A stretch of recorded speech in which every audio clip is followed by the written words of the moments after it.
Yeah, I don't have a label for the movement that we're part of. Part of the reason that I don't have a label for it is that we don't know what it is.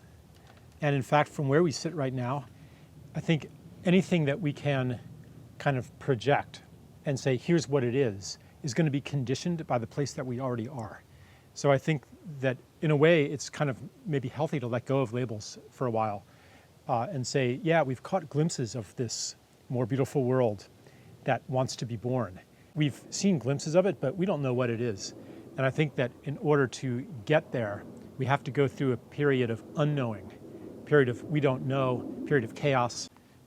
I think that the category of activist is probably a little bit too narrow because it's based on kind of conventional ways of seeing politics and seeing what is political and what isn't. So it excludes things that exert change on the world in ways that are less visible to us who are conditioned by the dominant theory of change. That theory of change, in turn, is built on our understanding of reality, how the world works, what's real, what's important, and yeah, how change happens.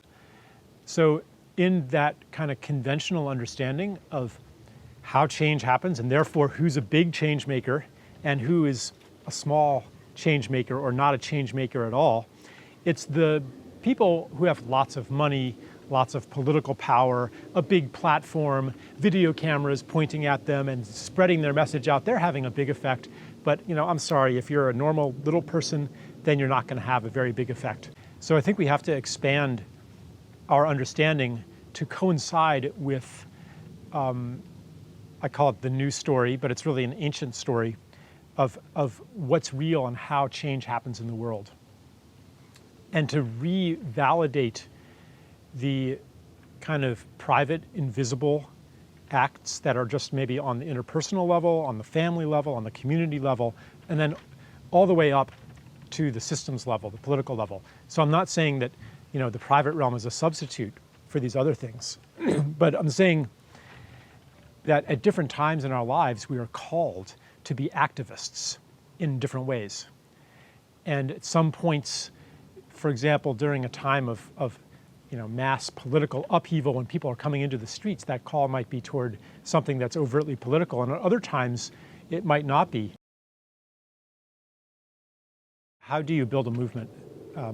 Is that even the right question? Is a movement something that you consciously build? To me, a movement is something that happens. And maybe what we can do is create the conditions for a movement to happen. And I think that the conditions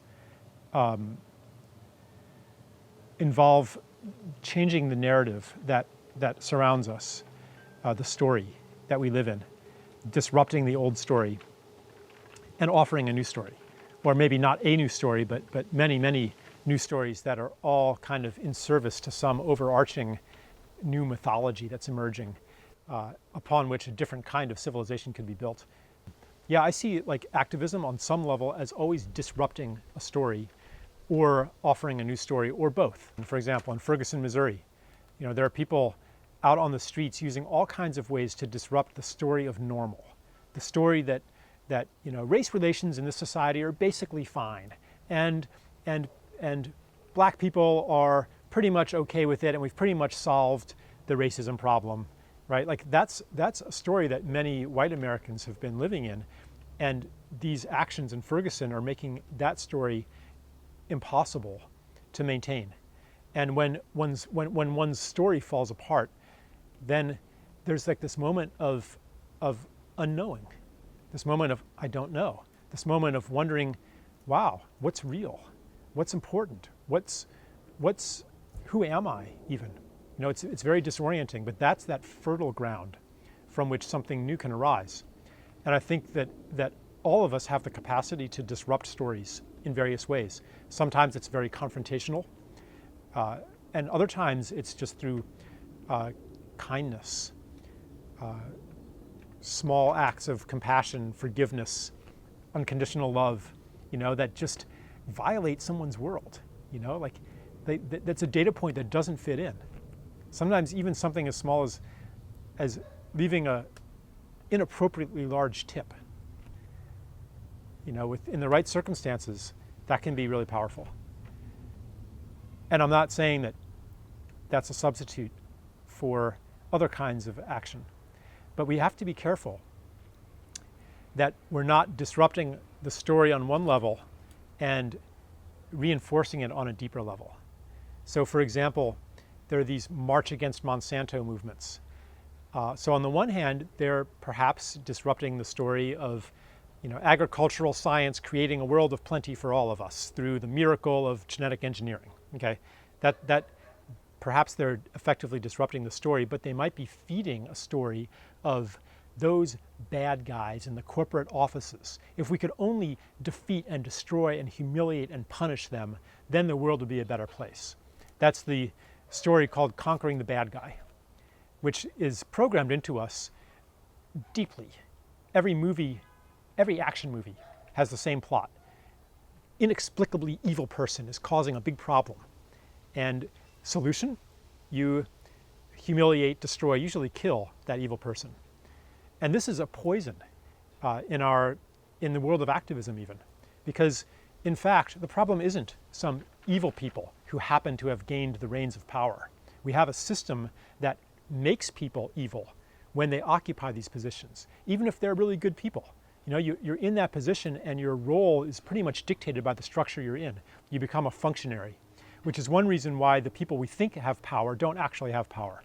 Who really has the power? It's the people who are not enslaved by the story that's running society. And sometimes, even if that's a person of no privilege whatsoever, someone in a township, in a ghetto, they can cause tremendous changes. Just one of them can spark huge changes. I mean, imagine what would happen if all of us understood our power.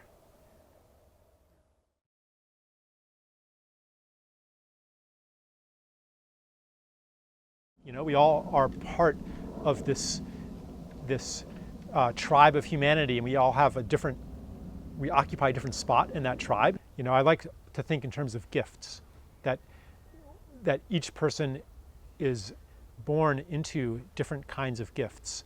They could be, personal gifts, or they could be, gifts of money, education, whatever it is. And no matter what gift you've been given, the deep impulse is the same, that you want to give this gift forward in some way. You want to devote this gift towards something that's beautiful to you. And I think that's universal. Whether you're a CEO of a big company or you're a single mother barely making ends meet, this is a universal human urging. And its expression is unique to each person. People sometimes ask me, who do you admire the most, Charles? Who's your hero? Who's your role model? And they're expecting me to say Gandhi, or Martin Luther King or Nelson Mandela or somebody. But I bring this example. What's coming to mind now is this kindergarten teacher. And I remember she would kneel down in front of a child and just look him in the eye and speak to him with total respect. No patronizing note in her voice, and total love and confidence in this person as a capable, beautiful being. On the kind of systems level thinking, well, that's all very nice, but what about climate change? She's not doing something as important as those of us doing big things. She's just in a little kindergarten. But another part of us can sense that her action sends ripples out through another matrix of cause and effect that we've blinded ourselves to in our dominant culture. We marginalize that kind of thing. We marginalize, in general, the kind of things that women do. And I think we need to begin listening to that. And when we do, our understanding of what an activist is begins to expand. As we change and expand our awareness to the state of the world, then our actions change as well. But that's not the whole story. And I think maybe the evolution that wants to happen in the work of the Pachamama Alliance, in the developed world, is, well, how does this change happen? This inner change. Does it happen merely by watching some videos and having some conversations in a room? Maybe it happens through our interaction with the outside world, and trying to make changes. And when we do that, like, our limitations, our weaknesses, our strengths come out. Self-knowledge develops in a way that it can never develop in kind of this contained setting of a seminar. So I think at some point, the person who wants to develop spiritually has to engage in that part of oneself that we call the world, that makes visible that which is hidden in ourselves. So, and many people are realizing this convergence of spirituality and activism. So I think using kind of self-rejection, self-condemnation, and conditional self-approval to goad oneself into action is actually counterproductive. The result, oh, I'm so terrible, I'm part of the problem, but if I do this, then I'll be a good person. Unlike that person over there who isn't doing this, so I'll be better than them, so I get to like myself, and I'll sit in judgment of them, condemning them, or patronizingly tolerating them. Like, that doesn't motivate very deep change. That motivates just enough change to let yourself off the hook. Just enough change to tell yourself that you're being a good person. But we need really deep commitment that goes way, way beyond that. Yeah, so the question is, how do I stay personally in the new story or interbeing? And I'd say that I don't do that by myself. It's not that I can try really hard and through an effort of will stay in this state and therefore take credit for it, because I tried harder than other people did. But it's really a place that I'm held by my community, by the people who I respect and who kind of take care of me. And I think that we all do that for each other. It's not a guru-led movement where some guy, usually it's a guy, gets there first and then helps the people who are benighted to come up there. It's not that kind of revolution anymore. Hopeful. Yeah, I'm hopeful. And I realize that in spiritual circles, hope has a bad name these days. You're supposed to have faith. You're supposed to have knowledge. Hope is kind of like this cop-out or something. But I think hope is a glimpse of what's possible. So I am hopeful because, I get these glimpses and experiences that show me that what I'm working for is real. It's not just something I'm making up. So you might come out of this course, come out of this seminar room or wherever you are with this strong desire to do something, and maybe you kind of know what maybe you, quote, should do, but it seems a little bit too big right now, a little too scary. And I would say you don't need to force it.